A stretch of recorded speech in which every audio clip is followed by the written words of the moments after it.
Hello, veterinary friends. Welcome to the Veterinary Life Coach Podcast. Today, I have an awesome guest for you. Her name is Dr. Sara Hilliard. She's a small animal veterinarian with 15 years of experience spanning specialty medicine, general practice, industry, and hospital leadership. She graduated from The Ohio State University College of Veterinary Medicine in 2008, completed a rotating internship at Colorado State University, and part of a small animal internal medicine residency at Ohio State before moving into general practice. After 6 years in the clinic, she shifted into non-clinical roles with Banfield, Banfield Acquisitions, and later Zoetis as a professional services veterinarian. In 2023, she became a pod owner with Pet Vet 365 and now owns two hospitals in the North Denver area. A history of severe burnout early in her career fuels her passion for breaking the stigma around mental health in the veterinary profession and advocating for students and veterinary teams who are struggling. Welcome to the podcast, Sara. It's lovely to have you. Thank you so much. It's great to be here. I'm honored. Sorry for my stumbling a little bit. I have had a cold this week, so my brain and my voice sound a little weird, but I'm delighted to have you. It's so exciting to have you here. And my first question is always to have people tell me their veterinary story. But I thought since I already said some of your veterinary story, maybe I'd ask you to tell me your burnout story because you said you had an episode of severe burnout at some point. So tell us as much about that as you Yeah. feel you can. Yeah. No, thank you. I did. My career has taken me places I never thought I would go, and part of that is because of what I experienced early in my career. And so when I was in veterinary school, I usually tell folks, I loved being a vet student. I feel like I thrived in veterinary school. I was so excited to become a veterinarian and do sort of this lifelong career goal that I had. And early in veterinary school, I was really drawn to the idea of specialty practice. In fact, I loved the idea of staying in academia and working with students. I have a Mm. huge, huge heart for teaching and a love of students. And it's probably not unrelated to the fact that both of my parents were teachers. My dad was a university professor and my mom was a preschool teacher. So it's So genetic.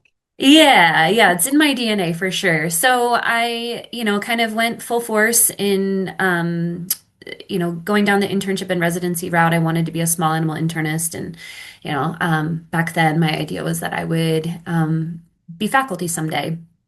And something really interesting that we now really understand a lot more happened to me when I entered my internship. And the best way I can describe it is I was just hit with a massive tsunami of imposter syndrome.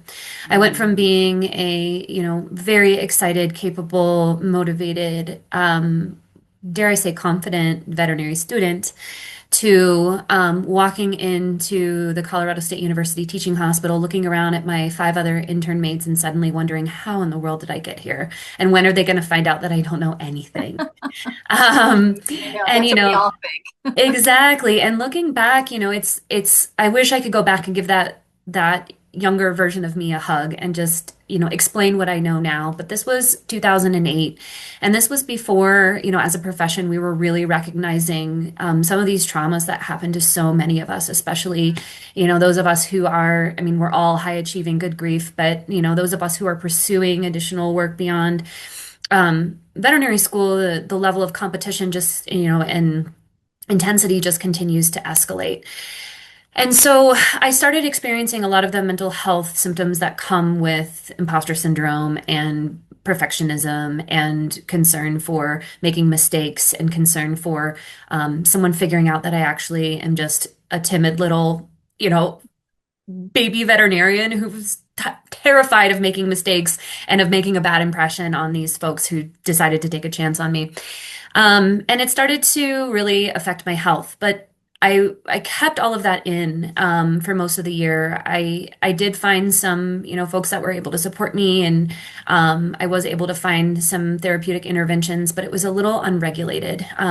It's hard to be an intern and do all of those things well, and so I sort of limped my way through. But I was experiencing some pretty significant effects. I was having panic attacks. I was having trouble sleeping. I was having weight loss unintentionally. I was having some GI signs, all the things that we now recognize are signs of burnout, compassion fatigue that we didn't necessarily recognize back then. Right. And to be fair, I was really hiding that in the clinical setting, right? It was outside of the hospital where I was really struggling. But somehow I managed to make it through that year and match for a residency back at Ohio State, which was my alma mater for medicine, and I was the only resident that year.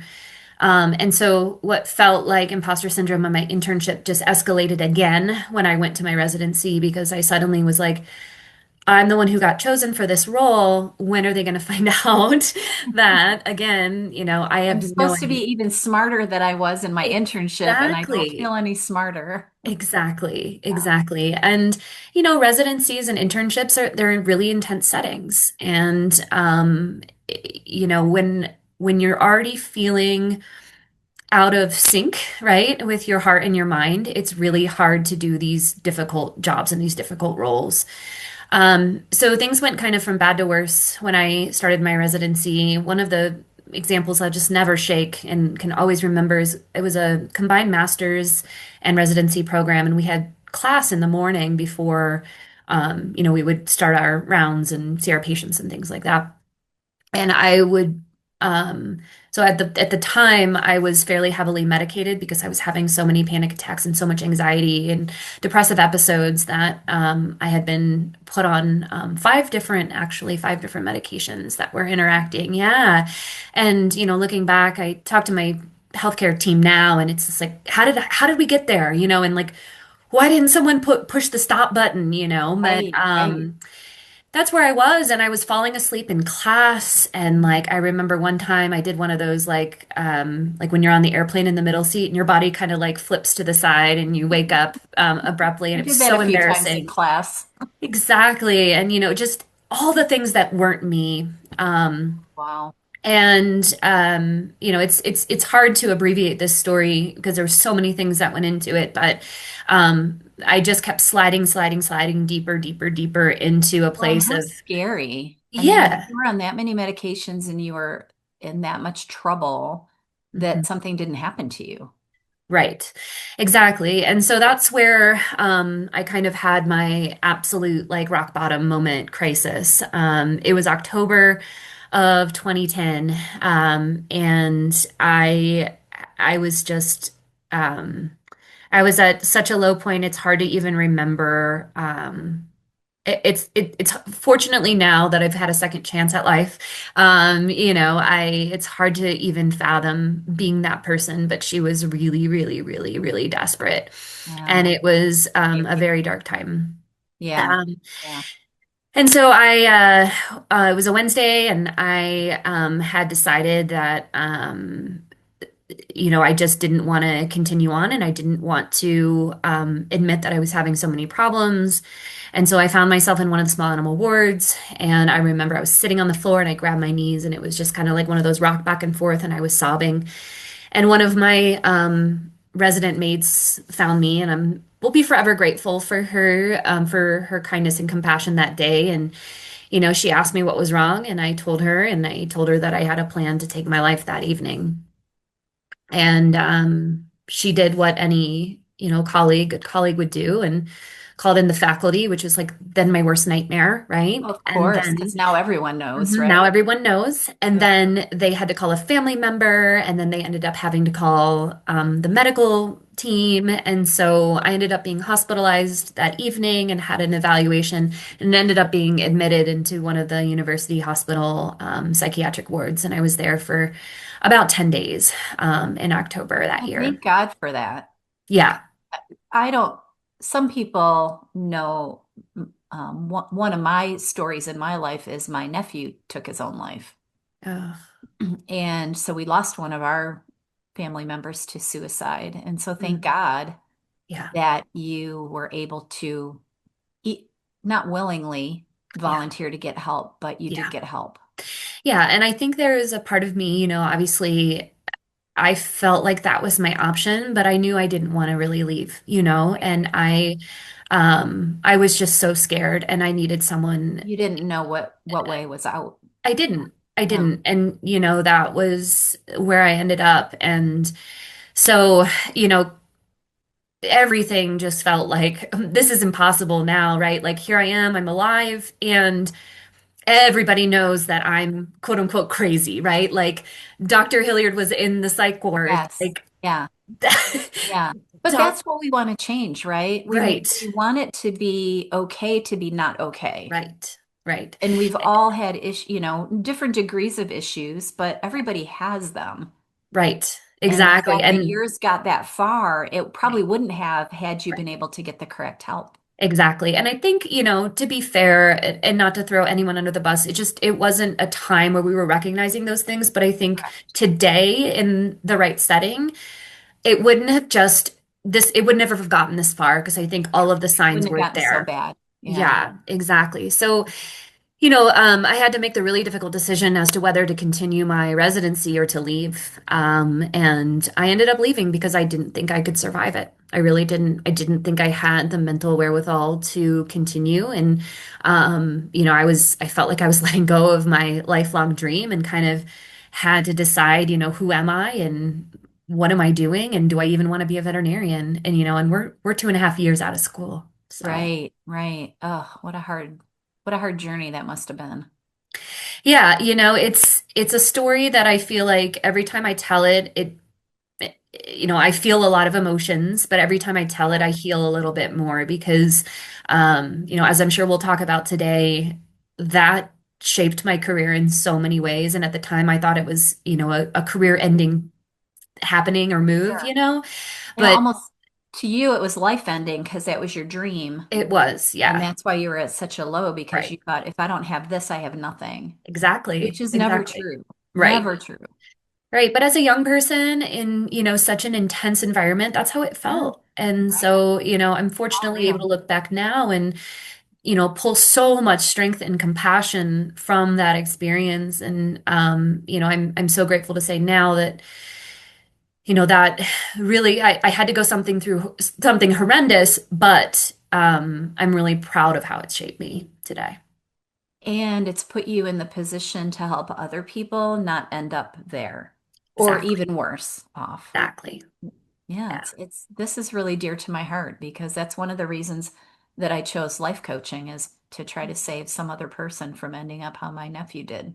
Mm. So, yeah, I'm so I feel grateful that you're able to share that story because it's important for other people to hear when they're in that mindset anytime in their life. Mhm. Yeah. I didn't struggle in veterinary school, but I've struggled at other times. And I think everyone does. And we need to realize that it's okay.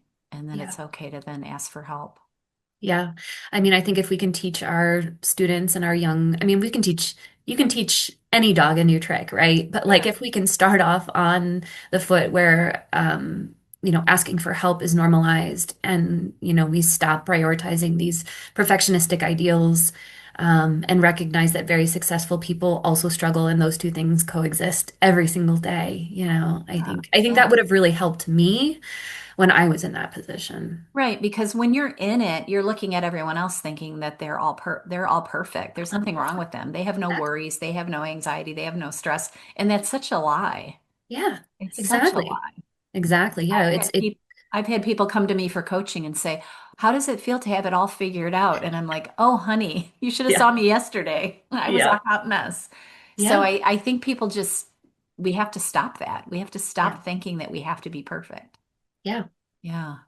So I guess if you want, tell me a little bit more about how you eventually got to where you are now, Yeah. and then we'll go back and talk about what we're really wanting to talk about is what you wished you would have known Yeah. when you were in vet school, right? That's what Yeah. we're going to really talk about today. Yeah. Can you Awesome. tell me the rest of the story? Just because I now can. I'm invested.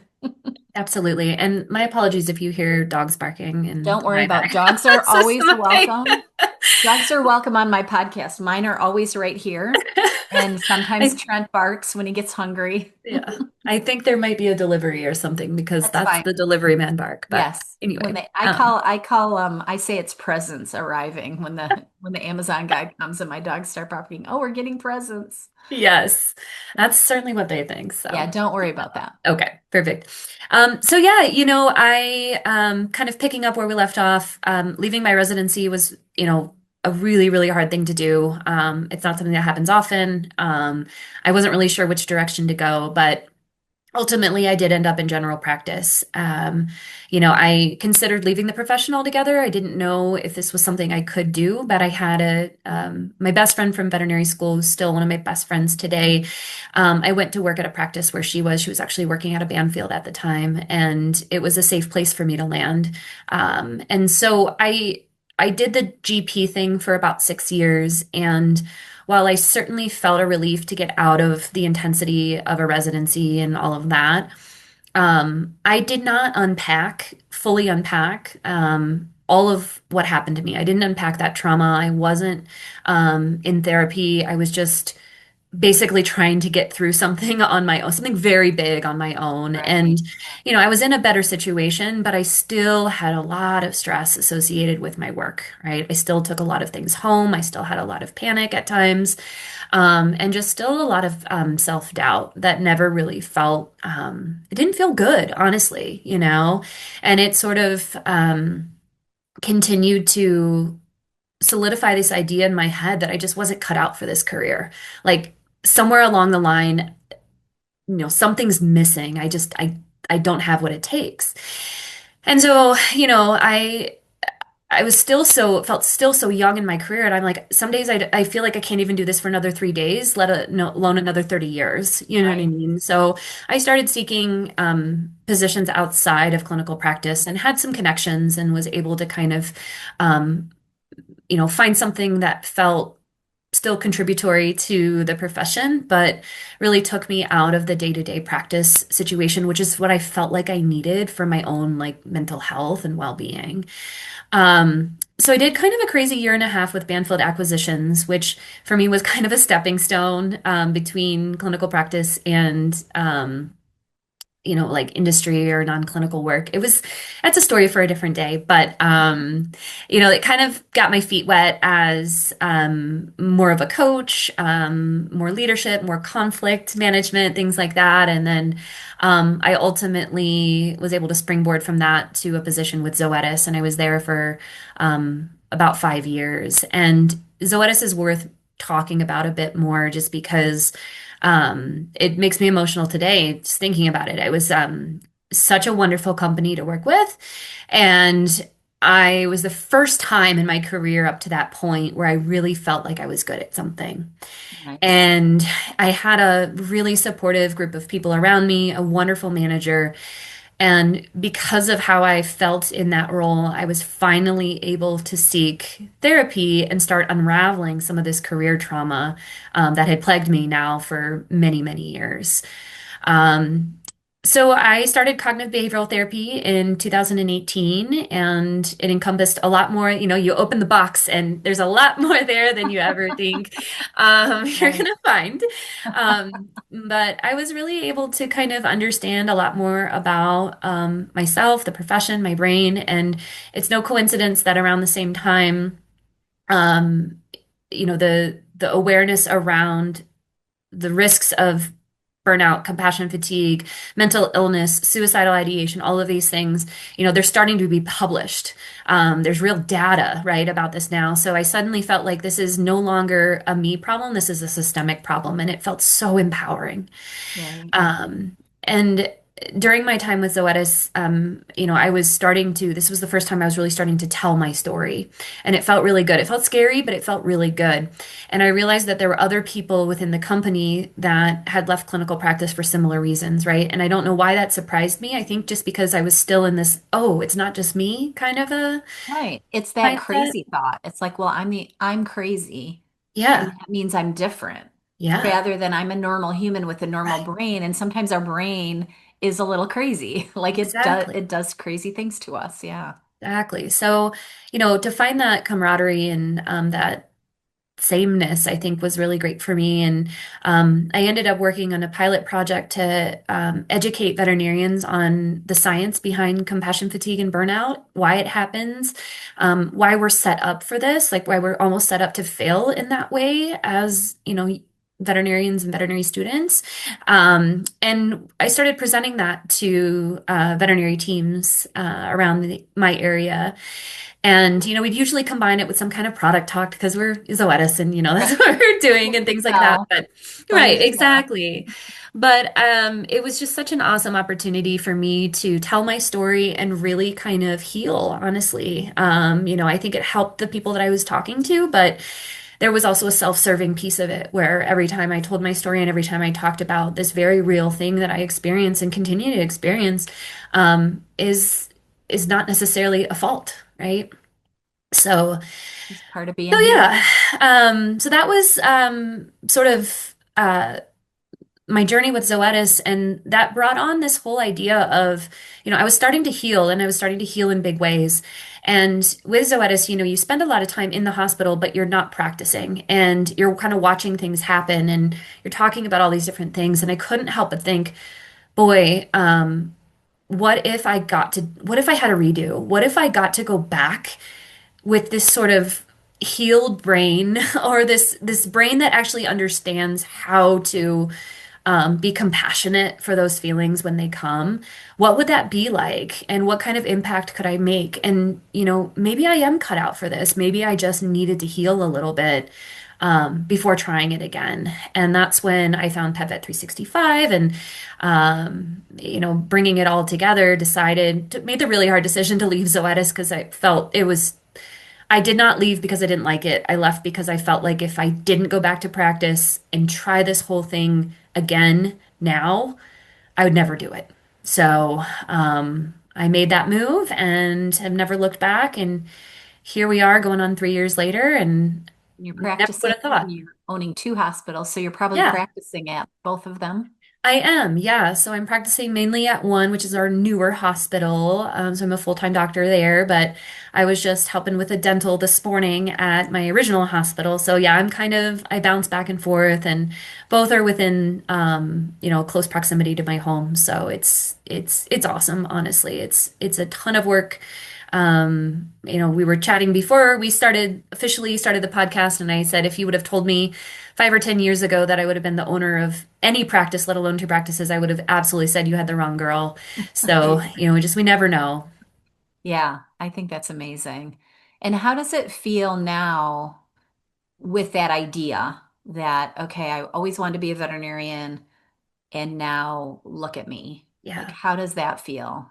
It feels You've done all the incredible. I work. mean, yeah, like I start to get that little lump in my throat when I say it out loud, I feel like I've been given a second chance in so many ways. And it's taken hard work and grit and determination and all of those things, right? Like I've had to really kind of go through the trenches and um turn the mirror and look at myself and understand my brain, but I am so grateful to be able to practice medicine again. I'm so grateful to be leading a team or teams where I can, do my absolute darndest to make sure that what happened to me doesn't happen to another individual, at least under my watchful eye. And if I can do that, then I feel like I've made it. I've Right. lived my why. Yeah, you've fulfilled your purpose, right? Mhm. Yeah, I love that. That's a great story. I Thank mean, you. it's sad because Mhm. it I know it was horrible when you went through it, Mhm. but it really is a testament to your strength and the fact that you're willing to share it because I think part of the reason that there is so much shame about mental illness is because for so long people were afraid to say anything. They Yep. just kept it secret. Yeah. Yep. Exactly. So you do a presentation now called The Top 10 Things I Wish I Knew in Veterinary School. And it's kind of around this idea that if we knew better, we would do better. Right. So do you want to kind of go through that with me and Yeah. I'll Yeah. pretend I'm the student and we'll talk about it? Because Yeah, for I'm sure. excited So, to hear. Yeah. yeah. So one of the things I'm so grateful I get to do in this role is I get to spend time speaking with veterinary students. So our PetVet 365 is hospital network, and so we have different hospitals all across the US, and we really work hard to engage with the universities, not only for like recruitment, but also just kind of spread this message that we're really trying to be a disruptor model in veterinary medicine and trying to do things that are really changing the way we see well-being, culture, all of those sorts of things, while also obviously providing an elevated experience for the pets and the pet parents. Yeah, and we might Um, want to say that, and you can tell us a little bit more about that 365, but we might want to say that one of the things they do is they actually pay for their veterinarians and their practice managers to have coaches. exactly. Yeah. And that's how I know them because I'm one of those coaches Yeah. that coaches people that work for them. Yeah. So, and I think that's incredible. When I heard that there was a company that was actually doing that, I think that's an amazing benefit to the people that work Yeah. for them. Yeah. Yeah, it is. I mean, it's really what I think needs to start happening for, I mean, I hope that becomes the norm, right? Like I'm Sure. very proud to work for an organization that is leading the way and offering these types of benefits. And I hope that it catches on to the point where it's as common as having health or dental insurance, right? Like we have our coaches and we have our well-being, sort of segment of what we do. So, Right. yeah. Yeah. Yeah. So yeah, I give this talk to veterinary students at CSU, and I was able to go to UC Davis this last year and give the talk there. And while it's sort of geared for veterinary students, I think it definitely holds It up, right? translates. Yeah. You know, It's like 10 things I wish I knew every day, right? Is really what exactly, it is. exactly. And there, I looked through it when you sent it to me and I'm like, okay, this applies to everyone. yeah, exactly. And the point is, if we can get this in the heads of the young students and young veterinarians, right, we can hopefully help them start off on the right track. And again, these are all things I wish someone would have just told me flat out, so that I didn't make up my own, crummy Story. rules around them. Right. Exactly. Yeah. So Okay. yeah, maybe I'll just kind of start down the list and then you just We talk interrupt about it a me. little bit. Yeah. Yeah, Okay. Sounds good. cool. We'll keep it free form. We won't make it like Perfect. a I love debate. it. I love it. That's the best way to do it. So the first one on my list is that this is kind of a starting off on a what sounds like maybe a pessimistic note, but I promise it's going somewhere good. So the first one is no one knows what they're doing. And I show a slide of myself on the day that I graduated from veterinary school. And then I show another picture of myself on the right-hand side of the screen of me in my practice today, one of my headshots, with my arms You look crossed, real like, competent. yes, exactly, like practice owner, right? And Yeah. The and then headshots. So we all look like we've got it all together. exactly, exactly. And that's actually what I title the slide. She's got it all together. And I draw a straight line between the two because if you just looked at me today and you didn't know anything about me, you would think that I graduated from vet school in 2008 and I had this amazing linear trajectory, and now I'm a practice owner and I'm living my best life and I've never struggled a day, Right. right? But as everyone who's listening knows now, right, it was anything but a straight line. It was twisting and turning, and it went in so many different directions that I didn't think it would go, and it had its ups and its downs. And I experienced, all of these things that so many of us experience, like compassion fatigue and doubt and sadness and regret and all of these things. So, I try to talk to the students about the fact that when you get out of school or when you take on a new challenge or when you take on a new surgery, right? For most of us, the immediate gut feeling is, I don't know what I'm doing, Right. right? And how do we transform that, right? From I don't know what I'm doing to this feels new, right? Or I've never done this before, therefore I'm feeling some emotions around it, Right. right? Or this is a little scary, Exactly. but that's how Right. you learn new things or something. Exactly. Yeah. Exactly. And, I think one of the things that was so scary for me is because I felt like I didn't know what I was doing. I felt afraid to ask for help. I felt afraid to admit that I didn't necessarily feel like I knew what I was doing. And People will that think I'm was dumb, right? exactly because I didn't want to seem like I wasn't self-sufficient. I didn't want to seem like I was not at the top of my class. All the things, like, right, all the things that add up. So, Well, and that's a myth, right? That's a exactly, myth. If you have exactly. to ask for help, it doesn't mean there's anything wrong with you. And I think that's one of the primary things that we believe that's a lie. Exactly, exactly. And there's been some good research looking into, why what are the barriers to seeking help for veterinarians and veterinary students? And, we know that there are these things that are highly valued and figuring out why that, it's kind of the chicken or the egg thing, right? Like you can write a list of descriptors that's going to describe pretty much every veterinary student in some way, right? Entering into the profession. But these ideas of perfectionism and overwork and self-sufficiency have just been so highly valued in our profession historically. And so it's no surprise that folks have been reluctant to seek help, right? Whether it's for a surgery or whether they're having some kind of mental health struggle, right? Because there's a fear that we won't fit into that cultural norm of I've got it together, I know what I'm doing, right? And I can be self-sufficient. Right. So, it's something I think that we really need to talk about, right? And um, try to really steer away from that. And it starts, arguably even before we get into veterinary school, right? We're asked to essentially be these perfect specimens of achievement in order to get into school, right? Excelling in school or risk your membership, and then good students get through without needing support. And certainly that's not true, and no one believes that, but there is still that feeling and expectation, I think, among veterinary students that then translates into their real life work. And if no one's there to stop it or, you know, throw a monkey wrench into there, it continues. Sure. And it builds on itself. It does. It Yeah. does. So, asking for help, normalizing the fact that, if you think everyone around you has got it together, chances are They you're don't. 100% wrong. No. None Um, of them do. None Like of them do. 100%. None of us Mhm. have it all together. Yeah. And And that was one of the things that put a light bulb over my head when I started learning about life coaching. That was one of the premises. It's like, look, there's going to be half of the days are going to be great and half of the days are going to stink.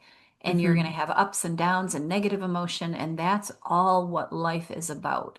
Yeah. And so once you can get to that point where you're like, oh, I'm supposed to have crappy days. I'm supposed to be embarrassed. I'm supposed to, like, that's life.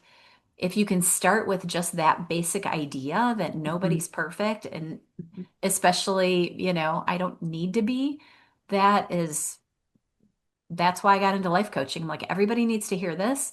Everybody Mhm. needs to know Mhm. that you're just normal. You just Yeah. have a brain that's trying to Mhm. protect you. So it keeps telling you all these lies Mhm. so you don't stick your neck out. Yeah. Yeah. Yeah. I mean, it is protective. Mhm. And Absolutely. um, at the same time, everyone's just hoping and I think waiting for someone to be like, I don't understand. Or, when you're in class and you're thinking You something, hope but you don't want somebody to asks a ask, you hope question. someone asks, right? And it's the Yeah, same that person in the thing. front that sits in the front that's Mhm. always got her hand up, you're like, Yeah, oh, you get sick of her, but sometimes you're like, oh, I hope she asks a question because I don't know what's happening here. exactly. Everyone's just kind of waiting for someone to admit, right, Hmm. that help is needed. So Yeah, that's and I put that number one awesome. for a reason. I think that is really kind of the foundation that needs to change when we think about No one knows what they're doing. no one knows what they're doing. I Yeah. love Yeah. it. It's the truth. Um, I don't yeah. know what I'm doing half the time, and No. I've been around a long time. Yeah. And it's not to downplay we obviously have a ton of skills and we have a Oh, ton of sure. knowledge, right? Like it's not to downplay that. It's just you're never alone if you feel that way. I guess it's Sure. the I love that. That's a yeah. good one. Yeah. Okay. So number two is everyone has a fancy laser. And so I think you could insert Let ultrasound me, or insert I don't know, whatever other drawing a blank, but whatever whatever the tool of the month is. tool of the month, exactly, right? And so when I chat with the students, a lot of them are like, how do I find the right job, straight out of school? Or, anybody who's looking maybe to change things up, how do I know this is the right place to go? And, while state of the art I mean, depending on what you're looking for, right? Being able to practice standard of care, gold standard medicine is absolutely important, but it's a lot easier to find fancy equipment and, fancy medical things than it is to find good culture.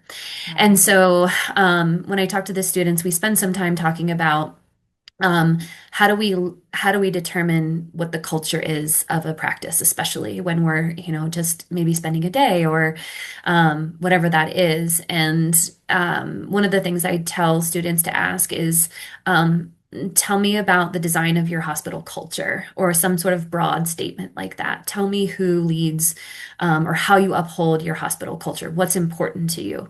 And if they look at you like you just sprouted 14 heads, And they that don't may know be what a to red flag that no one's ever thought about that. And so, Right. the point of this one is really that the hospitals that I feel like are going to be the most supportive when it comes to managing well-being and supporting veterinarians through all of the things that happen to them is hospitals that are creating a culture by design, not by default. Because we know that culture happens whether we work on it or not, right? Right. Yeah. Um, and so I think it's really, really important. And you can learn a lot just by asking these broad questions about hospital cultures and, who's in charge there. And if no one knows, that means that no one's in charge and it's probably happening by default. Right. Right. Okay. I love that. Yeah. Keep going here. Number three is have your own back. And this one I cannot take any credit for. I'm going to put a plug in for another podcaster who's just phenomenal. Her name is Sarah Fisk. And she is the host of the Ex Good Girl podcast. I was fortunate enough to be able to take her people pleasing course. I'm a big fan of hers and her work. And in the course, she taught me something that I now love to pass on to students and other people I talk to. And it's all about having your own back. And so she talks a lot about this inner voice we have that she calls the inner bully. So I think we can all relate to that, mean voice that tells us, like you were saying, Julie, the brain is telling you all these lies in some, the guise of protection, right? But it's mean and it's telling you really mean things about yourself. And oftentimes this voice is louder than the kind voice, right, that we have inside of us as well. So it's Always louder. always louder, And, right? and normally so. Like it's by design. Yeah. Mhm. Exactly, exactly. And so handling that inner bully, which, I think for me will come up in when I'm doing a really hard dental procedure, right? And I'm having trouble getting a tooth out or something Oh, like that, right? right. Or the tooth is, yeah, the roots are breaking. It's a resorptive lesion in a cat, whatever that is, right? And the inner bully's like, God, you suck at this. You're terrible. I can't believe you're even doing this, right? Just all these horrible things. And so, Sarah offers two different ways to sort of handle that inner bully. And these have helped me a ton. And I use both of them in different settings. And the first one is called the hard pass. So it's kind of more of the standing up to that bully and just telling them no. So the hard pass is might look like this. Um, I hear you, but we're not doing this today. I'm capable and I'm doing this, and you don't have a seat at this table. No, we're not doing this today, right? That kind of just really authoritative, Putting um, your hand up. I'm not putting your, listening to yeah, you. saying, no, you're not going to do this to me today. And, you know, in the moment, you kind of know which one you want to go to. If you're feeling like a little more feisty, like, I am done with this voice today, I'm not doing it anymore, right? Or the second, which is the empathetic voice. And the empathetic voice is more of the softer approach. And she actually recommends putting your hand somewhere on your heart or on your neck or in your head or somewhere that feels like soothing and just saying, hey, I hear you. It makes sense that you're talking this way, but I'm going to pause and we're not going to let this drive, the next 5, 10, 15 minutes here. I'm going to let you sit here, but I'm not going to let you drive the bus. I hear you, and we're going to just coexist. So it's kind of more of one of those things where you're not trying to completely push it away, but you're just honoring the fact that your brain is doing something out of potential protection. And you're like, okay, I hear you. And also like, I've got this. Right. So it's just a really profound way to kind of handle that bully when it comes up because it's often out of nowhere and it's often very loud and it can cause a lot of panic. And if you don't have tools to deal with it in the moment, it can really escalate. And I'm going to add this because this is what I learned about handling this kind of thing is if you are unaware that that's happening, that mean voice, because a lot of times we are unaware, it's in there spinning and we're not even really hearing it, but we're thinking it. Knowing what it feels like on your body. Like Yes. when I start to feel anxious or worried about something, I know what happens. Like my stomach gets tight. And so I learned that, okay, if I can recognize the signs in my body first, that I'm getting anxious or upset or nervous or whatever you want to call it, whatever word you give it, Hmm. and you can say, "Oh, I'm getting my heart's racing. I'm getting kind of like in a panic." Then say, "What's going on up here?" Yeah. So I can be like, oh, my stomach's tight. That's anxiety. What am Mhm. I thinking? Right. And so there is a skill to hearing that voice because sometimes it's just always there and we're so used to it, we don't really hear it. We just feel it in our body because we start to go into Hmm. panic mode. Yep. And so there is a so and it takes work to figure it out. But Hmm. just realizing that, okay, my body's starting to panic. What does that mean? And what I sometimes teach people is to just say, just feel it and say, like, uh-oh, this feels like anxiety. And then instead of going down the rabbit hole, being like, what's the matter? What's Hmm. wrong? And it's kind of that empathetic approach. It's like, what's wrong? Oh, what's wrong with you? You're okay. And then what am I thinking?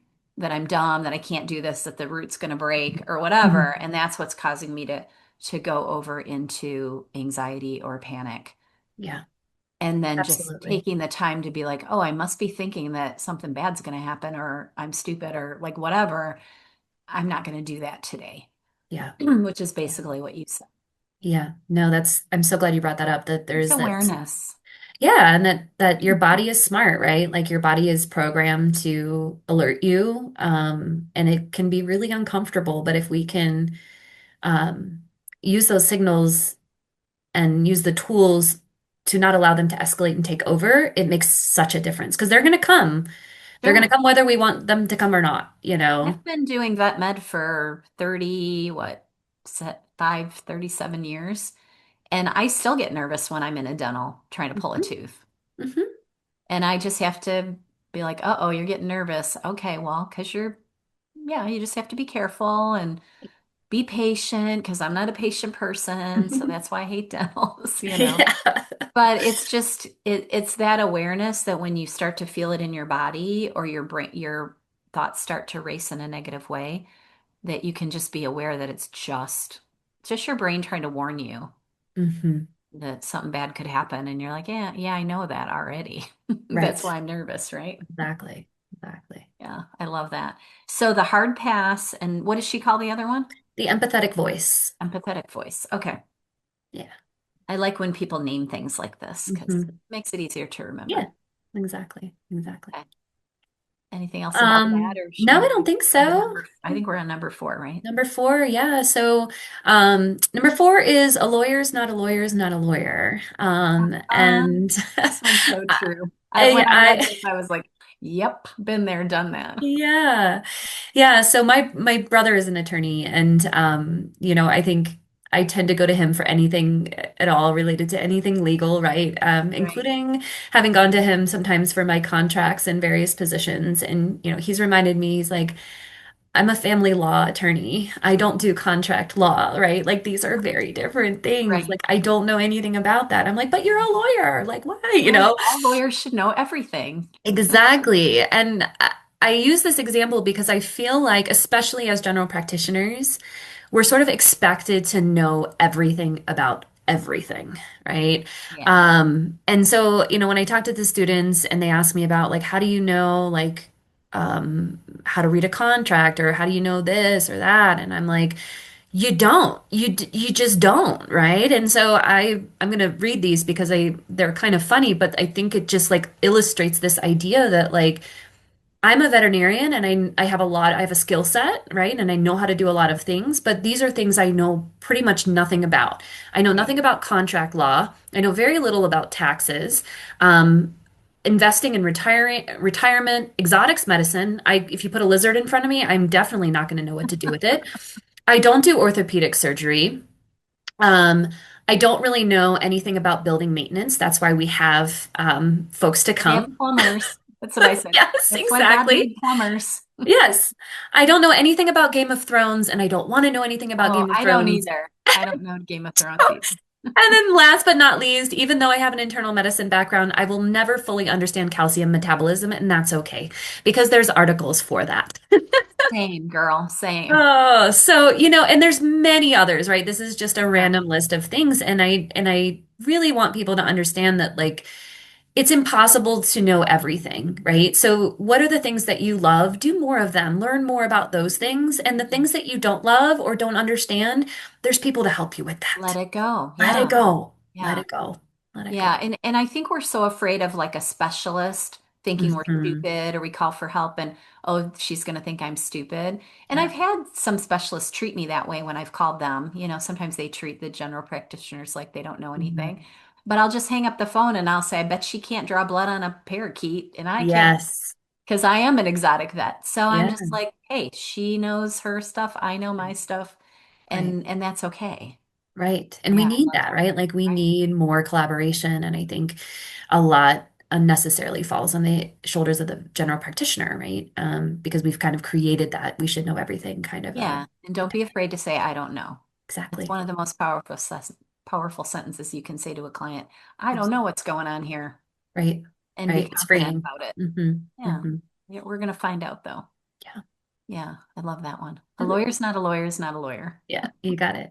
And that's really true too. You can It hire some is. pretty crappy lawyers. Yes. If you were sitting in my presentation, you would see a big poster of Better Call Saul on that slide. So, Oh yeah, uh, yeah. He's a lawyer, right? yeah, he is a lawyer. So, I it's love that. definitely. That's a good one. All right. Number five. Number five is dive into the waves. So this is a concept that I learned in my own therapy journey. If you can think about yourself standing on a beach, right, and you have a big wave coming at you, and there's a tendency, I think, in our world to sort of clench our feet and sort of try to really start to anchor into the sand, right? And like, this wave is not going to take me down. I'm going to stand here and I'm going to withstand this wave, right? And while it's, you know, it's great to be ambitious that way, but also that wave is almost always going to knock you over, right? The wave is so powerful and you can see it coming, and time after time after time, it sort of knocks us over and throws us into some kind of disarray. And so this concept of diving into the wave, right? We've all hopefully all been at the ocean and had this opportunity, right? To as a wave is coming at you, instead of gripping your toes in the sand, actually moving forward into the wave and diving into it. It's such a more pleasant experience. It doesn't knock you off your feet, right? And you come back up for air and the wave is past. And so that analogy is just, this is usually the part in the presentation where I tell my burnout story, because I just spent so much of my career digging my heels in and not accepting that waves were going to knock me over. And time after time after time, I found myself just kind of flat on my back, being like, what has happened? And so, the waves, just like anything, like the waves don't stop coming. But I've learned that when I see them, instead of trying to put on my armor and be stronger, right? I really try to like lean into whether it's difficult emotions, whether it's a difficult client, whether we're having trouble, with one of our staff members, diving into it and really kind of trying to understand rather than resist has helped me a lot.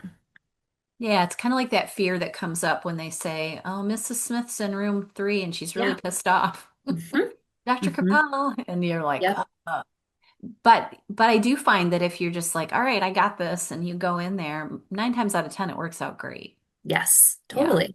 And that's the Totally. same Yep. kind of feeling, Yeah, right? and just I mean, most of the time they're mad about or there's something going on that you have nothing to do with, right? They're Right. fighting some battle that you know nothing about, and sometimes just showing up as a real person and leaning in and sort of matching where they're at can go a really long way versus trying to like, all right, I'm going to go in and this is what I'm going to say, and we're going to, we're going to get through Doesn't this. that doesn't work. It doesn't. It really doesn't. You get knocked over that way. So, Yeah, that's a good one.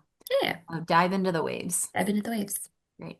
Number six is a favorite, and this is a pretty simple one, and I also can't take credit for this one. So number six is the 2 beers and a puppy rule. And Sounds this like is a fun. very, what's that? Sounds like fun. Two It beers and a is. puppy. Yeah, it can be fun. So, um, this is a rule that was created by the two founders of PetVet 365, who happen to be two of my lifelong friends. So, of course, I have a bias. These are their names are Andrea and Katie. They're amazing women, amazing friends, just amazing human beings. And they started the very first PetVet 365 together as entrepreneurs and really trying to create something that was different and a place where they wanted to work and where they wanted to take their pets.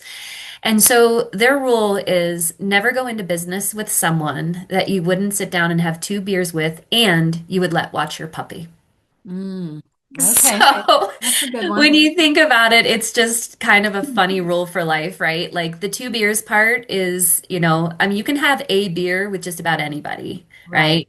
But if you're going to stay for that second beer, there should be a good reason. Right. You're having a good Um, conversation at that point. exactly, exactly. And you're willing to stay for that second beer. And then, being willing to watch your puppy, I think is speaks for itself with us helicopter pet Someone you could owners. So trust. Yeah. yes, we can trust. So I Okay. know, and I think especially in our organization, we're really trying to find people who believe what we believe, and finding those people to work with that are really going to strive for the things that you're striving for and have your back. And it's you can't always pick um, the perfect team the first time, right? And it can take some It's a work to kind of, process. it is a process. It is a process. But I like to just kind of throw out this rule because when we think about like where we're spending our time and where we're putting our energy, right? We really want to be using it for people who we want to spend time with, right? And have something to add to, sort of our vision and our goals. That's a good one. That's a rule for everybody. It is. I mean, yeah, you can take Not this just people completely you off. want to start a business with, but also Uh-huh. people that you're going to work with and spend Totally. time Yeah, with. people you're going to work with, people you're going to spend times with, people you want to like develop friendship with, right? Right. Like any of that. So, Right. That's yeah. great. That's a good one. All right. Number seven is define what mentorship means to you. So this is a big one for the students right now. They really, the idea of mentorship and, AHA came out with mentorship guidelines in 2023, which is the first time they'd had anything like that. And they're wonderful. Highly recommend if you're interested in mentoring to read them, utilize them. But the students are very worried that they're going to go into their first role and not have good mentorship. And I think that's a real fear, right? Because I don't think any of us have fully defined what mentorship means to us or what it really should mean in this profession. And I think we're getting there. Um, but unfortunately, I think it's still the experience of the new grad to feel a bit thrown into things. Um, even if mentorship is promised at some point. So I tell the students and anyone I'm talking to, what does mentorship look like to you? Because unfortunately, if you're waiting for someone else to give it to you, it's not always going to happen, right? Sometimes we have to define that path that Yeah. we want and ask for what we need. Yeah. And that's the truth with everything else when you're looking for a job. Hmm. What does your ideal job look like? Right. That's what you're looking for. Right. Yeah. And when you Exactly. say mentorship, it is kind of, it's a broad term. It's so broad. It's so broad, which is why I'm really glad AHA actually came up with some guidelines Sure. because, just like we're trying to figure out how to best treat diabetes or renal disease or whatever it is, there is science behind the best way to provide mentorship. And I think it's a real need right now in our profession because, Absolutely. It's yeah, students want it. And I think most of us want to be good mentors, right? It's just not something that we're ever really taught. right. Yeah. Nobody sits you. Well, there's so many things they didn't teach us in vet school. I know. They Yeah, should. exactly. Yeah. Yes. There's a lot of things. There's a lot of things. Yeah. Exactly. Well, rounding out the last three, number eight, I have first do no harm, which actually is not part of our oath, but everyone kind of Could sees be. that as the yes, the whole medical idea. And I put this on here because um, one of the things that PetVet 365 is very proud of and well known for is all of our hospitals are fear-free certified.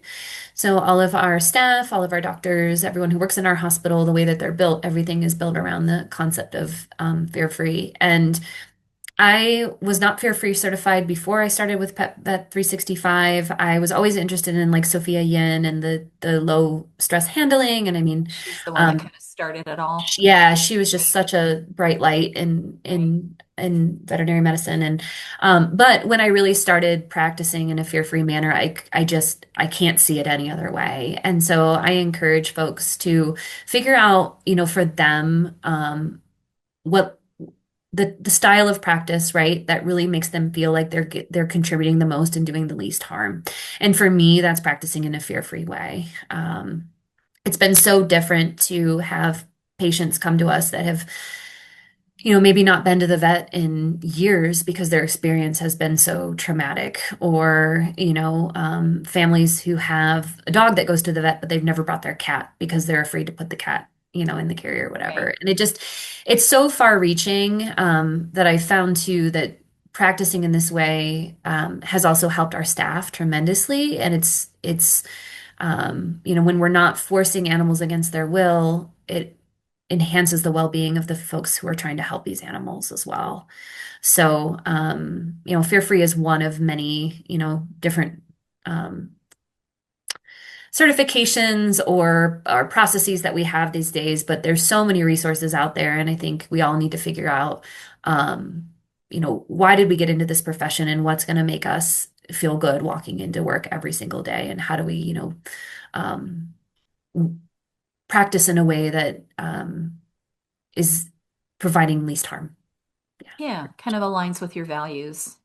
exactly. Yeah. Exactly. So this is an opportunity for me to spend Yeah. a little bit of time talking about fear free because I'm so passionate about it, but that's another And neither that's here a nor that's a there. really unique thing that Pet Vet 365 is doing. I Yeah. think that's really amazing. Yeah. Yeah. We're one of very few of, I don't think we're the only one, but at the conception, we were the only like fully fear free certified group of hospitals. So, And the um, hospitals are designed for that. exactly. Yeah, To, we have the fortune of being able to design our hospitals sort of from the ground up in this way. But there's a lot of fear free that can be done even without like all of the structural things and whatnot. So sure. it's just a great path to go down. So. Right. I love that. Um, Cool.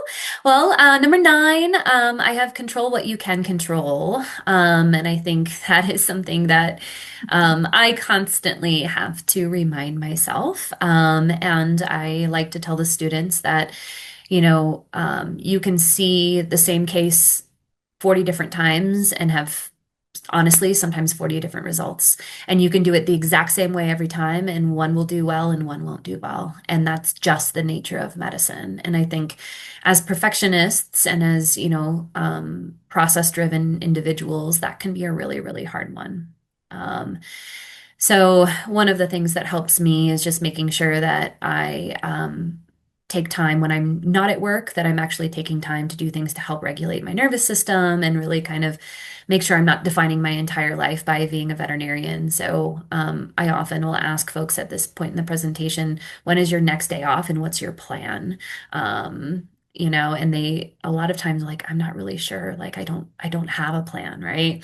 I don't have something that I'm planning on Problem. doing. Yeah, for myself to Right. kind of, and that is one of the things we can control. We can control, creating and carving out time for ourselves, just like we carve out time for work. And so, um, the control piece, we think about it a lot at work, but I think in our personal lives, there's a place for really making time for ourselves so we can reset our nervous system that gets just shaken up like a snow globe when we're working. And that just having the understanding that this is a job we're doing. Yeah, It's not our whole life. it's not, but it can feel like it Sometimes it sometimes. feels like our life Hmm. because we've wanted to do it our whole life. If Hmm. you're like me, this was my dream to be a Hmm. veterinarian.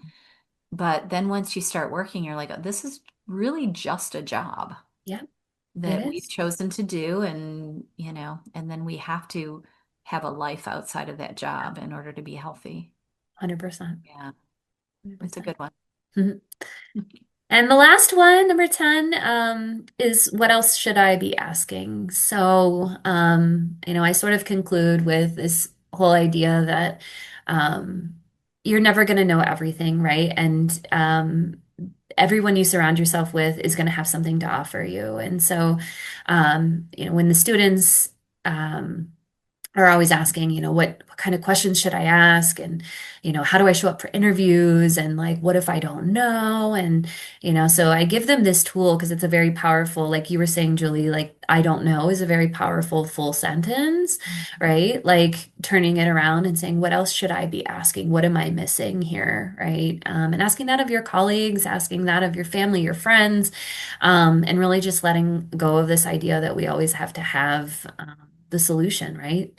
Um, so yeah. Yeah, that's a really good one because on most of my podcasts, that's my last question. What have I not asked that I should Yeah. have asked? Uh-huh.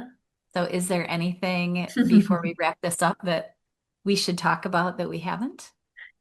I think we've had a great conversation. I mean, there's so many This rabbit is a holes. great presentation. Like, Thank I'm you sure so it goes much. over really well with the students. Yeah. Yeah. Yeah, the students really do like it. And sometimes, sometimes I do it in a casual setting where I just put the top 10 up and they tell me which ones they want to learn about. So, Sure. Yeah. it's a fun way to engage with them and honestly it helps me too, because these are all things that I have to remind myself of every single day. And that's really something, I think that's a really good way to end this podcast is just by saying that this process of taking care of yourself is a process and it's Yeah. a daily Yeah. work. Like Yeah. I sometimes call it work. Hmm. You have to really think about what am I doing for myself? Am I doing the right things? How do I feel today? Hmm. What do I need today? Hmm. Those are the kind of things that will create awareness about what's going on in I call it the Chihuahua brain, Hmm. and how am I going to do better and feel better and have the life that I was put on this earth to have. Absolutely. Yeah. Yeah, I mean well-being is not something we arrive at, right? It's a constant process that we're all working on and we've got to help each other because it's not easy. Yeah. So tell people where they can find you if they want to learn more about you, if they want to talk to you, if you don't mind them Yeah, I talking don't to mind at you, all. if So they I want don't to get a have, hold of you, yeah, absolutely. I don't have like any big online presence or anything, but I do have a LinkedIn page that's active. So you can find me, or they can Sarah message you Hilliard. there. Yeah, Hilliard like billiard. And I would be more than happy to have anyone email me if they wanted to chat about anything or were interested in any of these topics. My email's pretty easy. It's just my first initial S and then Hilliard, Hilliard at petvet365.com. Great. Or they can email me and I can put them in touch with you. Exactly. And I Yeah. would love to have you come back. We can Oh, do another subject one day if you want to. that'd be awesome, Julie. I'd love to. I love this kind of Congratulations stuff. on where Thank you you. are and what you're doing and your two hospitals. That's Thank you. hospital ownership that is a blessing. Yeah. Yeah. Being a It's hospital a is it's a one that I big didn't realize that I responsibility, but was it's gonna, awesome. yeah, gonna have. So I agree. It's great. It's fun. Good for you. All right. Well, thanks so much for being on the podcast today. I really loved having you. I loved being here. It's been fun.